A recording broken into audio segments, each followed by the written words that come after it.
Hey guys, so this week we have a special video for you. It's to do with keys, and we just wanted to share with all you keys players out there, people who are playing on bands playing keys. This week we had a special guest on the show. We had the chance to talk to Joe D. He's one of the keys players at Coventry Elim, and he's a phenomenal keys player and just a really talented guy. He took time to talk about harmony and melody and rhythm on the keys. He also went on to talk about pads and how do you use pads on your instrument. I'll just let him talk through all that material, but this week was just amazing to chat with him and to see what he has to share. So yeah, take some time, watch out, check this video.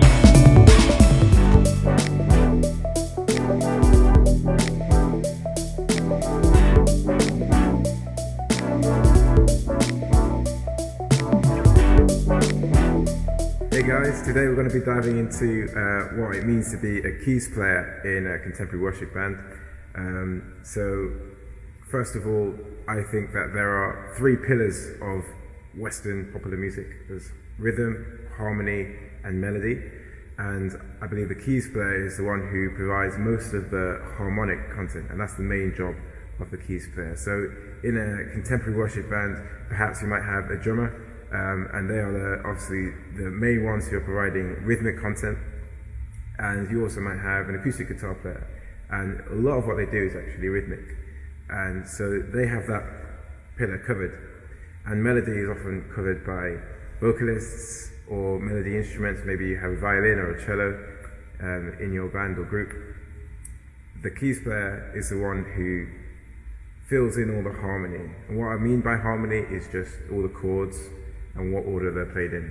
That's what harmony is. So we're going to look at what it means to have a grasp of filling in the harmony for a band. So first off is playing chords. And so we know, I'm sure you know how to play chords, but just in a band setting it's different to how you might play solo, or perhaps if you don't have a bass player, then you might play differently than if you do have a bass player. So I'm just going to show you a bit about how I would play chords in a band setting. So let's start with a D major chord. What I've got going on here is the D major triad in my right hand in a different inversion, and I have the bass in my left hand. Now, if I had a bass player, I wouldn't need to be going all the way down to the bottom and filling in those notes, because I have someone already doing that. Similarly, if I have an electric guitar player in the band as well, perhaps I wouldn't want to be filling in so much of this kind of higher middle region, because the guitarist might have it covered as well. So I find that as a keys player, I'm not confined, but definitely more comfortable in this zone of the lower mid range, and that's where we can have a lot of fun.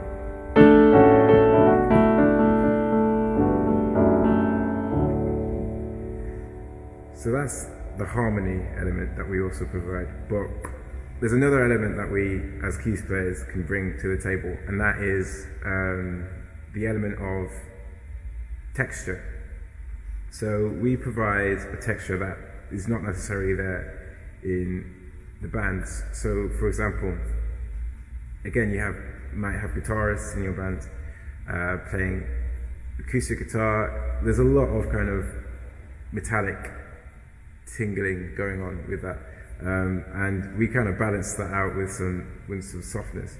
And here I want to introduce some different instruments that you can get out of a keyboard. Perhaps you have a digital piano like myself, or you might have a keyboard or something like that. At the end of the day, most things can come with these sounds.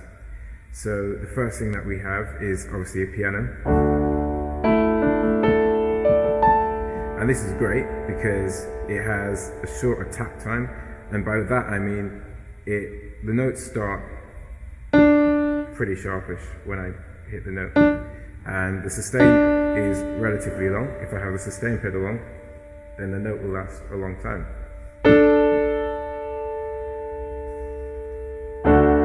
And this helps us to delve into that rhythmic side as well. So keys players have a hand in all of the jars, so we can be rhythmic.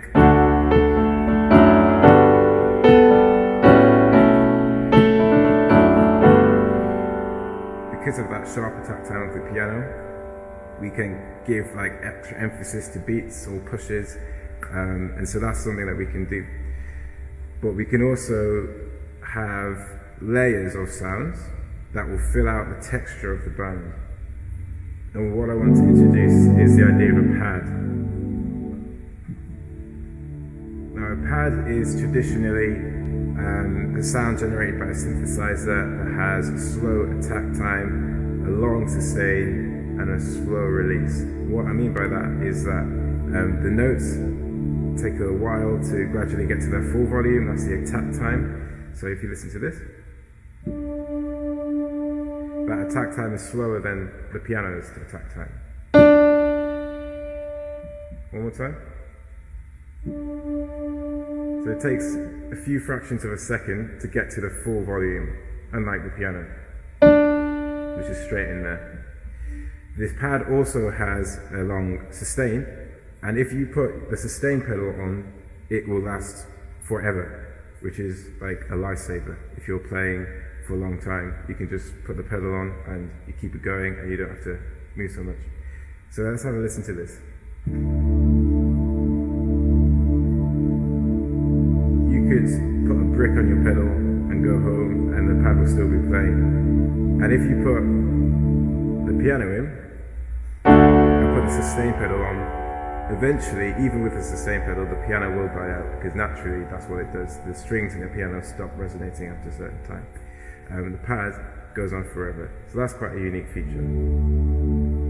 Also, the release is longer than on a piano. So let's listen to the piano. And the release, quite instant. So as soon as I move my hands away, we lose that sound. With a pad, it takes a little bit longer. It lingers there a bit. And we could use that to our advantage. So if we blend the two together, the piano and the pad, we can get a really warm sound. We can get a sound that fills in all the gaps. So we have the attack of the piano, but we also have the pad filling in the gaps when I'm perhaps changing between chords. The pad will linger on that previous chord, so there's not necessarily dissonance between the chords, but there's consistency, there's flow.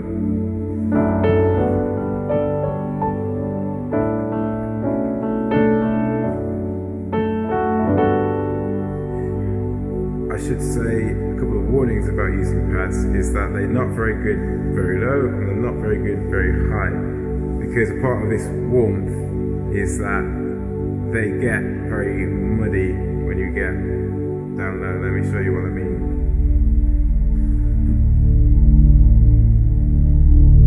It's a bit too much. And then similarly, very high, it's a bit sharp and a bit irritating.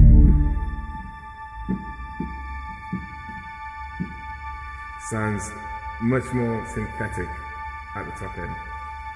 So perhaps what you might want to do is have a system where you fade out the top end and fade out the lower end of your pad, but keep the piano the same. That's something that some people might do. But ultimately, the pad is there to add warmth that other band members might not be able to add. So the bass player will definitely add that kind of lower register warmth. And the piano by itself can add some of that, but because of the sharp attack time, it's very, very cold at times. But the pad adds warmth to that sound.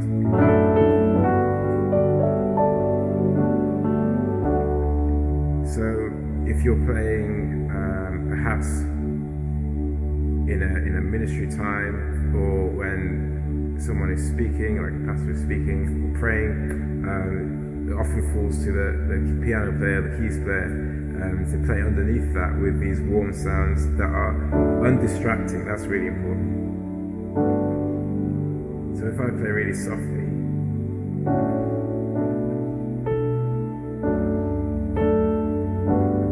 this is something that can sit underneath someone talking. The pad is providing that warmth, subtlety. And the piano, I don't need to hit it too hard.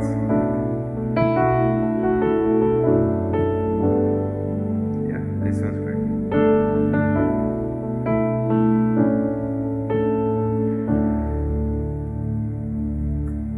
So I think that's all I have to share for you today. Thanks for listening.